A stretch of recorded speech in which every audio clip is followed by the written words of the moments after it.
Entre chiens et loups, des histoires d'hommes et d'animaux, c'est tous les samedis sur Europe 1. Et avec nous ce matin pour passer en revue quelques-uns de ces grands combats, Natacha Harry, la présidente de la SPA. Bonjour Natacha. Bonjour Wendy. D'abord un petit clin d'œil puisque nous sommes 3 semaines après les journées portes ouvertes que vous avez organisées dans vos refuges. 1440 animaux adoptés, alors en majorité des chats, des chiens évidemment, de nouveaux animaux de compagnie. C'est un beau bilan d'abord en comparaison de l'année dernière. Oui, c'est un beau bilan. Nos adoptions ne cessent d'augmenter et heureusement parce que en parallèle, les abandons eux aussi augmentent et cette année on a dû faire face vraiment à un record d'abandons pendant l'été. Mais beaucoup de Français font preuve d'une générosité immense et sont venus nous voir, notamment au moment de ce week-end porte ouverte du mois d'octobre, pour venir offrir une vie nouvelle à tous ces animaux. On ne peut que les en remercier. Est-ce qu'il y a un suivi particulier de ces animaux ensuite de votre côté ? Oui, bien sûr. Toute adoption, en fait, enclenche un processus de suivi post-adoption. Alors, soit on prend simplement contact avec les gens quelques semaines ou quelques mois après l'adoption, par téléphone, soit on se déplace. Ce sont des délégués enquêteurs. Alors, le mot peut faire un petit peu peur. Ce sont simplement des bénévoles qui sont missionnés par l'association pour aller sur place, pour se rendre compte si l'animal est heureux, si on peut aider peut-être les nouveaux adoptants dans leur accueil pour faire en sorte que ça se passe encore mieux. Et puis parfois, on est face à des situations plus compliquées où on trouve d'autres solutions pour l'animal qui a été adopté et qui n'a pas trouvé sa place dans sa nouvelle famille. Mais ça, ce sont vraiment des cas extrêmes. Alors, on a parlé des petits animaux de compagnie, entre guillemets, mais j'aimerais qu'on parle aussi avec vous, Natacha, des chevaux, parce que une trentaine de dossiers d'adoption ont été déposés pendant ces journées portes ouvertes dans votre grand refuge que vous avez inauguré il y a quelques mois dans l'Orne, en Normandie. Et c'est vraiment le lieu de villégiature, le havre de paix, en attendant les adoptants pour les chevaux, pour les ânes, pour les poneys. Oui. Vous en avez combien là-bas en ce moment ? Écoutez, je n'ai pas en tête précisément l'effectif, tellement on en a. On est monté à environ 270 chevaux, poneys et ânes. C'est énorme. Au départ, on partait avec l'idée d'en avoir 150. Heureusement, on a fait l'acquisition de cette propriété en plein milieu du Perche, sur un territoire où il y avait encore des terres à proximité que nous avons pu acquérir ensuite pour pouvoir nous agrandir, parce que finalement, on a été quelque part victime de notre succès. Mais ce succès, il est aussi révélateur d'un véritable besoin. On parle souvent de la maltraitance chez les chiens, chez les chats. Les médias s'en font très souvent écho et on les en remercie, bien sûr. Mais à côté de ça, il y a aussi d'autres animaux qui souffrent de maltraitance. Et c'est le cas de tous ces équidés que l'on recueille au Grand Refuge. Ce ne sont, j'ai envie de vous dire, malheureusement pas des chevaux, par exemple, que l'on sauve de la boucherie, parce que ceux-là, on n'a pas la place pour les accueillir. Tous ceux qui sont chez nous sont des chevaux qui nous ont été, en principe, remis par la justice après des enquêtes liées à des problèmes de maltraitance. Oui. Donc, maltraitance, c'est aussi délaissement, qui est une forme de maltraitance. Oui, bien sûr, c'est une forme de maltraitance. Lorsque vous laissez un cheval, un poney ou un âne au milieu d'un pré, sans rien à manger, sans rien à boire et sans aucun soin pendant des semaines et des semaines, voire parfois des mois, ils arrivent souvent chez nous dans un état à la fois physique de dénuement absolu et puis aussi dans un état psychologique qu'on essaie vraiment de plus en plus de prendre en considération. On travaille notamment avec une équipe d'éthologues qui essaie de remettre ces animaux sur pied dans tous les sens du terme. Et en confiance. Oui. Et en confiance vis-à-vis de l'être humain, mais ils sont capables d'une résilience incroyable. Donc finalement, la confiance revient assez vite. Et ça fait extrêmement plaisir quand on voit l'avant-après.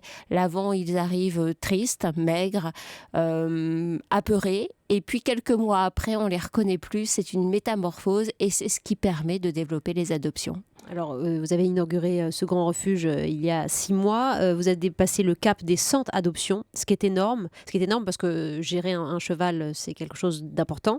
Et le fait est qu'il y a beaucoup de précautions prises justement pour les adoptants dans ces situations-là. Adopter un cheval, un âne ou un poney, c'est pas comme adopter un chat ou un chien. C'est vrai que lorsqu'on a créé ce grand refuge, très honnêtement, je dois bien vous avouer qu'on ne savait pas trop à quoi on allait s'attendre. On ne savait pas si les adoptions allaient être être au rendez-vous. Et on était même parti de l'hypothèse que finalement, s'il n'y en avait pas, au moins on aurait sauvé la vie de 100, 200 chevaux qui auraient vécu heureux chez nous. Et puis finalement, les Français sont aussi au rendez-vous de ces adoptions des équidés.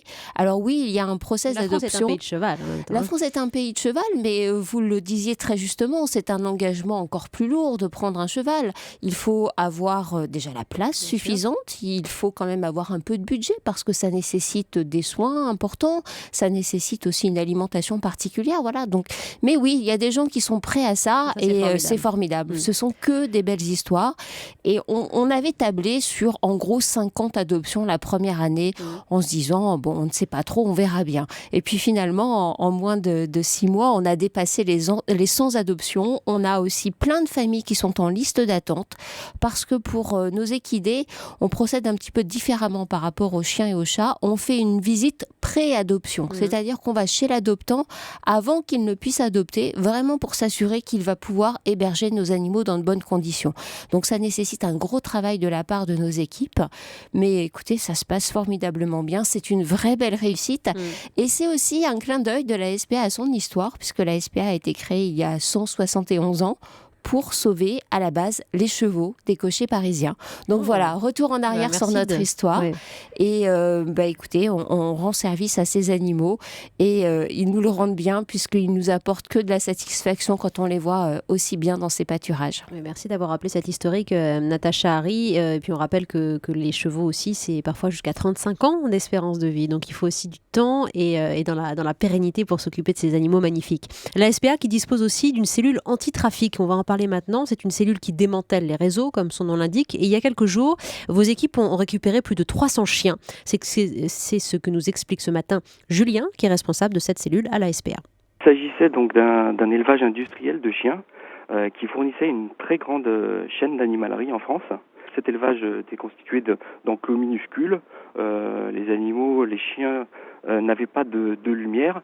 Certains étaient laissés sans soins appropriés. Quand on a eu suffisamment d'éléments et qu'on a pu confirmer tout ce qui était contenu dans les signalements, on a déposé plainte.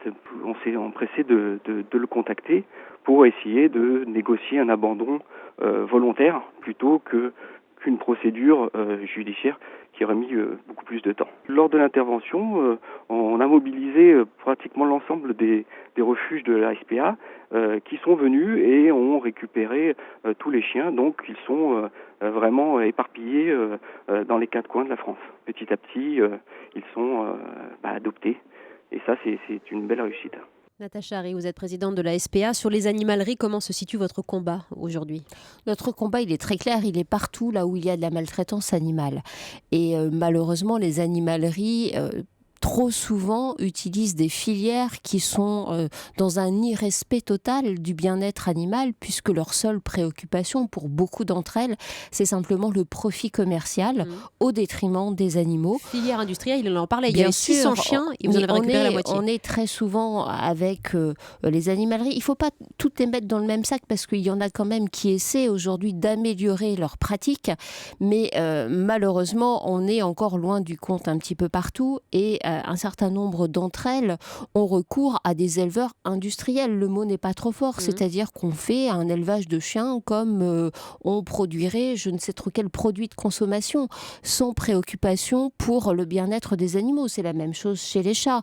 Toutes les races qui sont un peu à la mode sont particulièrement exposées à ce type de procédé. Et là, on voit des animaux qui sont élevés dans des conditions absolument indignes en termes d'hébergement, qui sont sevrés extrêmement précocement pour des raisons économiques, pour gagner de l'argent plus vite. Peu importe leurs conditions sanitaires, s'il y a des morts, c'est pas grave, parce que ça ne coûte pas cher à produire et on en aura d'autres ensuite. Vous voyez, donc ce sont vraiment des contextes absolument abjects de traitement de l'animal qui, malgré sa reconnaissance d'être vivant et sensible dans notre code civil aujourd'hui, eh bien, pour certaines personnes mal intentionnées, tout cela ne sont que quelques mots dans la loi française, sans sans aucun sens pour ces personnes. Bien sûr, parce que là on parle de réseau quasi industriel d'élevage de chiens, mais moi j'ai adopté il y a 16 ans maintenant une petite chienne sur les quais à Paris qui venait finalement de Pologne via une plaque tournante en Belgique, donc trafic clandestin quasiment structuré de mèches avec cette animalerie parisienne, par exemple. Ça existe aussi. Les animaleries parisiennes, on a fait une très grosse opération contre ces animaleries il y a maintenant 2 ans, où notre cellule anti-trafic menée par Julien Soubiron a justement démantelé un trafic gigantesque qui concernait l'ensemble de l'Europe, avec des animaux importés notamment des pays de l'Est dans des conditions absolument innommables, vendus sur les quais aux Parisiens qui passent le dimanche en famille et qui bien sûr vont craquer devant un chiot ou un chaton, mais ils ne voient pas tout ce qui se passe en back-office. Parce que si les gens sont informés de ce qui se passe, je peux vous dire que ces animaleries, à ce moment-là, ne pourraient plus commercialiser ces animaux parce que personne ne voudrait leur en acheter.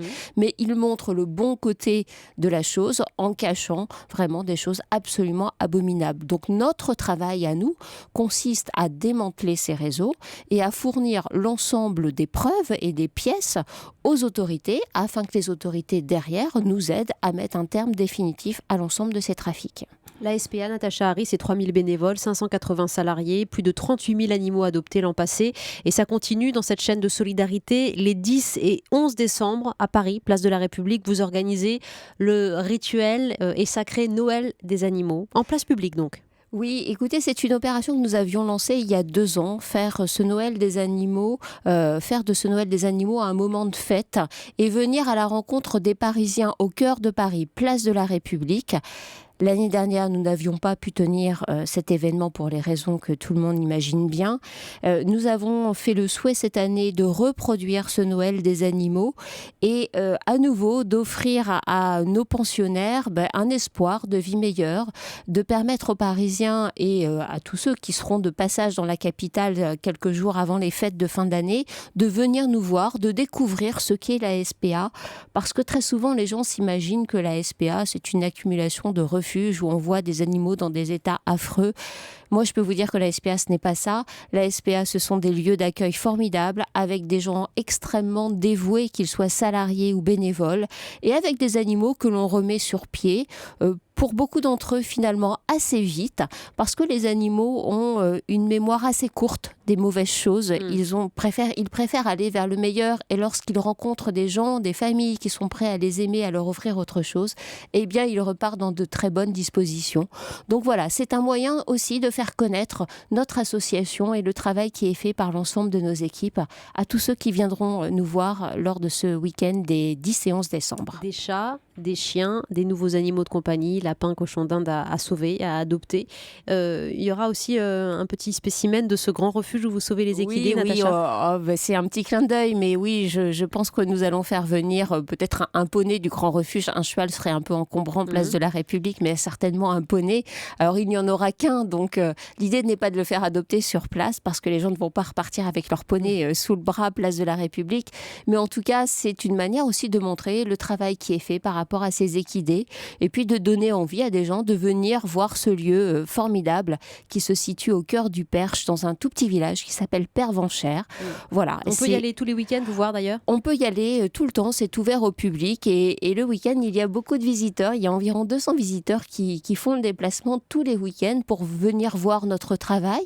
Aussi pour venir parrainer certains de nos animaux, puisqu'on propose des parrainages ou tout simplement nous soutenir. Donc tout le monde est le bienvenu au Grand Refuge, bien sûr. Au Grand Refuge de la SPA dans l'Orne en Normandie. Merci beaucoup Natacha Harry de ce portage ce matin dans Entre Chiens et Loups. Merci Wendy. À bientôt.